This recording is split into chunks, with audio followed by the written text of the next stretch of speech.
तारीख थी 30 नवंबर 2003। बेंगलुरु में रहने वाले गिरीश और शुभा के एंगेजमेंट का दिन।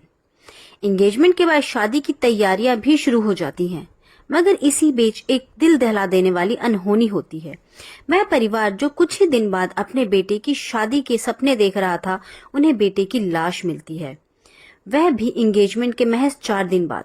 तो आखिर एंगेजमेंट के 4 दिन बाद ही लड़के की मौत कैसे हो जाती है? हत्यारे कौन थे और अब वह कहाँ है और किस हाल में है? सबसे इम्पोर्टेंट कि इस केस का खुलासा कैसे हुआ, चलिए जानते हैं सब कुछ सिलसिलेवार तरीके से। इस वीडियो में इस केस ने पूरे बेंगलुरु में सनसनी मचा दी थी। इस कांड को बेहद ही परफेक्ट प्लानिंग और साजिश के तहत अंजाम दिया गया था, मगर पुलिस वालों ने कातिल को ढूंढ निकाला और जिस तरीके से पुलिस ने इस केस को सॉल्व किया था वह काबिले तारीफ था। तो सब कुछ जानने के लिए वीडियो में अंत तक जरूर बने रहें, मगर सबसे पहले सत्य द ट्रुथ चैनल को सब्सक्राइब कर लें ताकि आगे के नोटिफिकेशन आपको मिलते रहें। इस कहानी के 2 सबसे अहम किरदार हैं, 27 साल के सॉफ्टवेयर इंजीनियर गिरीश और 21 साल की लॉ ग्रेजुएट शुभा शंकर नारायणन। गिरीश 2003 में इंटेल कंपनी में बतौर सॉफ्टवेयर इंजीनियर काम कर रहे थे, जबकि शुभा BMS कॉलेज ऑफ बेंगलुरु में पढ़ाई कर रही थी। शुभा और गिरीश का परिवार बेंगलुरु में आसपास ही रहते थे। दोनों परिवारों में लगभग 15 साल पुरानी जान पहचान और दोस्ती थी। साल 2003 के अंत में गिरीश और शुभा के परिवार वाले आपसी सहमति से दोनों की शादी करने का फैसला करते हैं। सब कुछ तय होने के बाद 30 नवंबर 2003 को बड़े ही धूमधाम से गिरीश और शुभा की एंगेजमेंट होती है। एंगेजमेंट के बाद तय होता है कि 2004 अप्रैल महीने में इन दोनों की शादी कर दी जाएगी। यहाँ तक तो सब कुछ बिल्कुल नॉर्मल रहता है, या ये कहें कि नॉर्मल दिखाया जा रहा था। दरअसल पर्दे के पीछे एक अलग ही कहानी चल रही होती है। कुछ लोगों द्वारा एक गहरी साजिश रची जा रही थी। खैर, एंगेजमेंट के बाद दोनों परिवारों में शादी की तैयारी भी शुरू हो जाती है। गिरीश और शुभा भी आपस में बातचीत करने लगते हैं। इसी बातचीत के दौरान एक दिन शुभा गिरीश से डिनर पर ले जाने के लिए कहती है। शुभा की बातें सुनकर गिरीश डिनर पर जाने के लिए रेडी हो जाता है और फिर 3 दिसंबर 2003 की शाम ऑफिस से काम करने के बाद सीधे शुभा की लोकेशन पर पहुंच जाता है और फिर वह उसे अपने साथ लेकर अपने स्कूटर से डिनर के लिए निकल जाता है।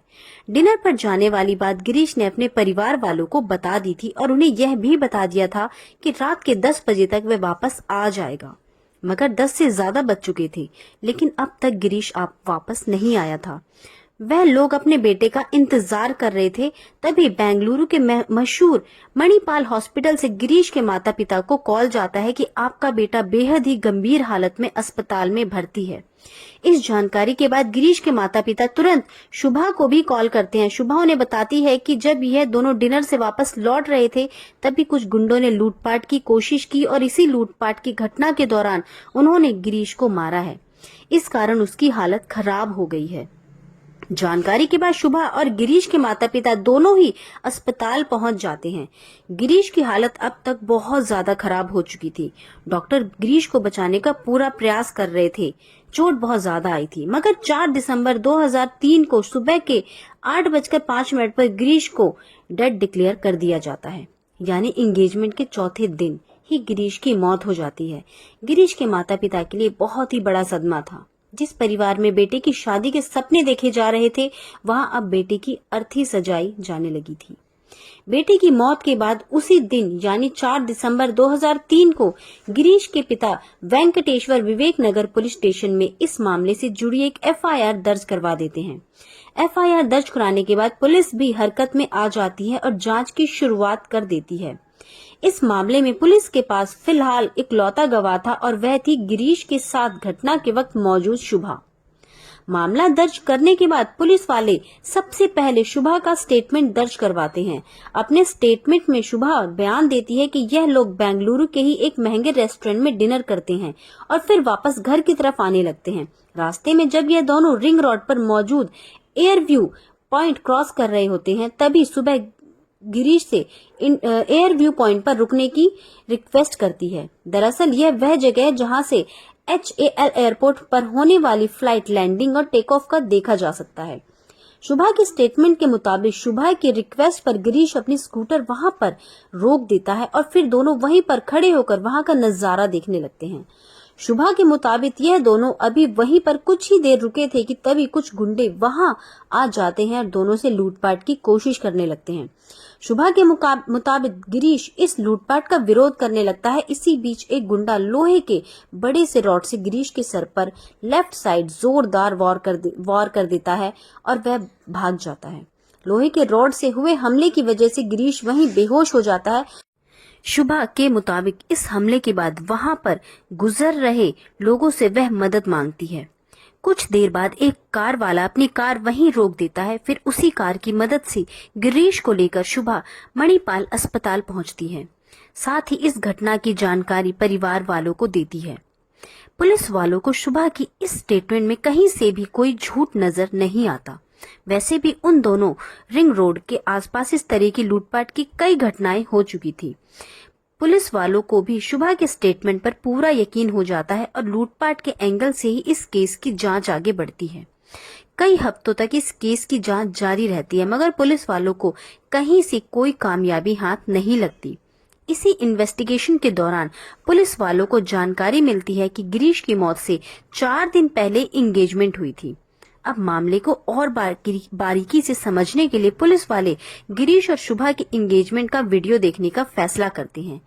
इस एंगेजमेंट वीडियो को देखने के दौरान एक सीनियर पुलिस ऑफिसर नोटिस करते हैं कि पूरी वीडियो में शुभा कुछ ज्यादा ही गुमसुम और खोई खोई सी लग रही है। वह यह भी नोटिस करते हैं कि अस्पताल और पूछताछ के दौरान भी शुभा का व्यवहार कुछ अलग ही लग रहा था। अजीब व्यवहार की वजह से पहली बार इस घटना में शक की सुई शुभा की तरफ जाती है। फिर भी पुलिस वाले जल्दबाजी में कुछ भी करने से पहले अपनी जांच का दायरा बढ़ाते हैं। 2003 के आसपास मोबाइल फोन आज की तरह कॉमन नहीं थे और तब किसी भी पुलिस जांच में अनुमन कॉल डिटेल्स या CDR निकलवाने का भी चलन नहीं था। फिर भी पुलिस वाले इस केस को सॉल्व करने के लिए शुभा के कॉल डिटेल्स को जांचने का फैसला करते हैं। तब पुलिस वालों को शुभा की कॉल डिटेल्स मिलती है तो पता चलता है कि एक नंबर पर बहुत ज्यादा बात हो रही है। इतना ही नहीं, घटना वाले दिन यानी 3 दिसंबर 2003 को उसने एक नंबर पर कम से कम 73 बार कॉल किया और सैकड़ों बार मैसेज भी भेजे गए थे। पुलिस वाले जब इस नंबर की जानकारी निकलवाते हैं तो पता चलता है कि यह नंबर किसी अरुण वर्मा नाम के लड़के का है। अरुण वर्मा के बारे में और भी जानकारी निकाली जाती है तो पता चलता है कि अरुण वर्मा भी BMS कॉलेज में लॉ के फर्स्ट ईयर के स्टूडेंट हैं। कॉलेज में वह शुभा से 2 साल जूनियर थे। अब पुलिस वाले और जानकारी इकट्ठा करना शुरू करते हैं। जांच के दौरान पुलिस वालों को इन दोनों के कुछ दोस्तों से पता चलता है कि असल में शुभा और अरुण एक दूसरे से प्यार करते हैं। इतनी जानकारी निकलकर सामने आने के बाद पुलिस वाले अब अपनी जांच आगे बढ़ाते हुए कॉलेज से अरुण वर्मा की पूछताछ के लिए हिरासत में लेते हैं। पूछताछ के दौरान अरुण वर्मा बताते हैं कि इन दोनों की दोस्ती जरूर है, मगर गिरीश के साथ हुई घटना से इनका कोई लेना देना नहीं है। अरुण वर्मा यह भी बताते हैं कि घटना वाले दिन बेंगलुरु में मैं था ही नहीं। पुलिस वालों के पास अरुण वर्मा के खिलाफ बहुत ज्यादा सबूत नहीं थे, इसलिए शक होने के बावजूद अरुण वर्मा को कुछ ही देर में पूछताछ के बाद छोड़ दिया जाता है, मगर पुलिस वाले उस पर नजर रखना जारी रखते हैं। इस ट्रिक से पुलिस वालों को इस केस में बड़ा ब्रेक थ्रू मिलता है। दरअसल जैसे ही पुलिस वाले अरुण वर्मा को पुलिस थाने से जाने की इजाजत देते हैं, वह पुलिस थाने से निकलकर सबसे पहले शुभा से ही बात करता है। अब पुलिस वालों को समझ आने लगता है कि इस कहानी में कुछ तो ऐसा है जो उनसे छुपाया जा रहा है। इसी के बाद कई और लोगों से पूछताछ की जाती है, जिसमें शुभा के नजदीकी फ्रेंड और ब्यूटिशियन भी शामिल होते हैं। शुभा की ब्यूटिशियन बताती है कि दरअसल इस एंगेजमेंट से पहले शुभा बिल्कुल भी खुश नहीं थी, बल्कि उसने एंगेजमेंट वाले दिन भी कहा था कि भले एंगेजमेंट हो जाए मगर मैं शादी नहीं करूंगी और शादी से पहले घर छोड़कर अरुण के साथ चली जाऊंगी। कुछ दूसरे लोग भी ऐसा ही बयान देते हैं। घटना घटी थी 3 दिसंबर 2003 को और अब समय आ चुका था 2004।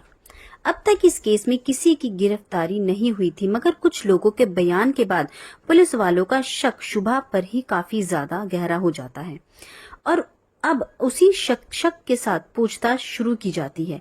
इस पूछताछ के दौरान फाइनली शुभा एक हैरान कर देने वाला खुलासा करती है। शुभा के खुलासे के मुताबिक शुभा अरुण वर्मा से प्यार करती थी और उसी से शादी करना चाहती थी, मगर परिवार वालों को यह बात मंजूर नहीं थी।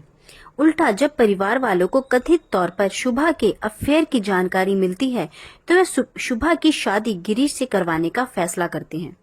शुभा हर तरीके से शादी को टालने का प्रयास करती है, मगर बात एंगेजमेंट तक पहुंच जाती है।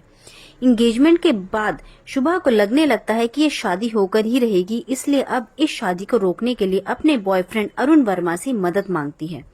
जब अरुण वर्मा को भी कुछ समझ नहीं आता तो वह अपने कजन ब्रदर दिनेश उर्फ दीनाराम से अपनी पूरी कहानी शेयर करता है और उससे मदद मांगता है। दिनेश विकास शर्मा से अपने एक दोस्त वेंकटेश की मुलाकात करवाता है। दरअसल वेंकटेश लोकल लेवल पर एक गुंडे की पहचान रखता था, कुछ छोटे मोटे केस भी चल रहे थे। फिर एक दिन शुभा, अरुण वर्मा, दिनेश और वेंकटेश बीएमएस कॉलेज में ही एक साथ बैठे थे और बातचीत के दौरान तय करते हैं कि क्यों न गिरीश को रास्ते से हटा दिया जाए। इसी बैठक में गिरीश को मारने का प्लान तय होता है। पहले तो अरुण वर्मा और वेंकटेश 2-3 दिन तक खुद ही गिरीश का पीछा करते हैं, मगर कुछ न कुछ कारणों से 3 बार इन लोगों का प्लान फेल हो जाता है। लगातार प्लान फेल होने के बाद अरुण वर्मा गिरीश को अपने जाल में फंसाने के लिए शुभा की मदद लेते हैं और शुभा से ही डिनर के बहाने गिरीश को बुलवाने को कहते हैं। फिर प्लान के मुताबिक शुभा गिरीश को डिनर के लिए बुलाती है और जब यह लोग वापस लौट रहे होते हैं तभी साजिश के तहत शुभा गिरीश से फ्लाइट की लैंडिंग और टेक ऑफ देखने के बहाने एयर व्यू पॉइंट के पास रुकने की रिक्वेस्ट करती है। शुभा की साजिशों से अनजान गिरीश अपनी बाइक रोककर वहीं पर खड़े होकर फ्लाइट की लैंडिंग और टेक ऑफ देखने लगता है। एसएमएस से शुभा इस बात की जानकारी अपने साथियों तक पहुंचा देती है। यह लोग एयर व्यू पॉइंट पर रुके हुए हैं। फिर जानकारी मिलते ही अरुण वर्मा, दिवाकर और वेंकटेश सभी मौके पर पहुंच जाते हैं और फिर जब गिरीश दूसरी तरफ मुंह करके खड़ा होकर नजारे का आनंद ले रहा होता है तभी लोहे के एक बड़े से रॉड से वेंकटेश एक जोरदार हमला गिरीश के सर पर करता है। चोट लगते ही गिरीश वहीं पर बेहोश होकर गिर जाता है। इधर हमला करने के अगले ही पल अरुण वर्मा, दिवाकर और वेंकटेश वहां से भाग जाते हैं। फिर उन दोनों के जाने के बाद शुभा रोने धोने का नाटक करने लगती है और वहां से गुजर रहे लोगों से मदद मांगना शुरू करती है। उन्हीं में से एक व्यक्ति अपनी कार रोक देता है, जिससे शुभा गिरीश को लेकर मणिपाल हॉस्पिटल आती है और फिर इस मामले की जानकारी पुलिस वालों को देती है। फिर सभी के सामने लूटपाट की एक झूठी कहानी सुनाती है। पुलिस पूछताछ के दौरान यह भी खुलासा होता है कि शुभा एक मॉडर्न ख्याल वाली लड़की थी, उसे वेस्टर्न कल्चर ज्यादा पसंद था। दूसरी तरफ गिरीश एक सिंपल लाइफ जीना पसंद करता था। डांस क्लब, पब, अल्कोहल इत्यादि गिरीश को पसंद नहीं था। बस इसी बात से शुभा को ऐतराज था। गिरीश के सिंपलिसिटी की वजह से भी वह उसे पसंद नहीं करती थी। उसे डर सताने लगा था कि अगर गिरीश से उसकी शादी हो गई तो उसका जीवन भी कुछ ऐसे ही सिंपल हो जाएगा। इस कारण भी वह गिरीश से हर हाल में अपनी शादी को रुकवाना चाह रही थी। बस इसी के बाद उसने गिरीश को खत्म करने जैसा हैवानियत भरा फैसला किया। शुभा के इस खुलासे के बाद 25 जनवरी 2004 को शुभा के बॉयफ्रेंड अरुण वर्मा व उसके भाई दिवाकर और दिवाकर के दोस्त वेंकटेश को पुलिस द्वारा गिरफ्तार कर लिया जाता है। इन दोनों की निशानदेही पर पुलिस जंगल में हमले में यूज हुए लोहे के रॉड को भी बरामद कर लेती है। इस मामले की सुनवाई 25 फरवरी 2004 से मायो हॉल कोर्ट में शुरू होती है। हालांकि कुछ ही दिनों बाद इस केस की सुनवाई बंद हो जाती है और पूरा मामला ठंडा बस्ते में चला जाता है। गिरीश के पिता अकेले बेटे को इंसाफ दिलाने की लड़ाई लड़ते रहते हैं, मगर 2-3 सालों तक इस केस में कोई सुनवाई नहीं होती है। इसी बीच 18 दिसंबर 2007 को अचानक हार्ट अटैक की वजह से गिरीश के पिता की भी दुखद मौत हो जाती है। गिरीश के पिता की मौत के बाद मीडिया में जुडिशरी की किरकिरी होती है। फिर 19 दिसंबर 2007 से इस केस की रेगुलर सुनवाई फास्ट ट्रैक कोर्ट में शुरू होती है। फिर 3 साल की लंबी सुनवाई के बाद जुलाई 2010 में गिरीश की हत्या के जुर्म में शुभा, अरुण वर्मा और 2 अन्य को उम्र कैद की सजा सुनाई जाती है। इन सभी पर 50,000 का जुर्माना भी लगाया जाता है। निचली अदालत के इस फैसले के खिलाफ गिरीश के परिवार वाले और शुभा के पक्ष वकील भी हाई कोर्ट में अपील करते हैं। गिरीश के परिवार वालों की मांग होती है कि सभी दोषियों को फांसी की सजा दी जाए, जबकि शुभा और अन्य दोषी सजा को चैलेंज करने के लिए हाई कोर्ट का दरवाजा खटखटाते हैं। कुछ ही महीनों की सुनवाई के बाद कर्नाटक हाई कोर्ट निचली अदालत द्वारा दिए गए उम्र कैद की सजा को बरकरार रखता है। चारों दोषियों को जेल भेज दिया जाता है।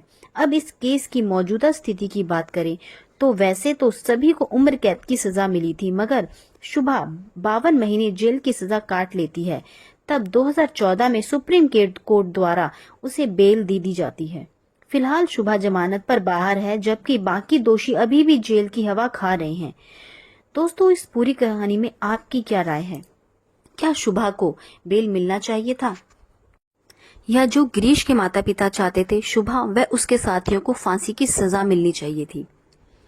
आपको ये कहानी कैसी लगी, हमारी मेहनत कैसी लगी, हमें ज़रूर बताइएगा और अपनी राय भी ज़रूर दीजिएगा कि क्या उनके लिए यह सज़ा ठीक थी और शुभा का इस तरह से बेल पर बाहर घूमना ठीक है।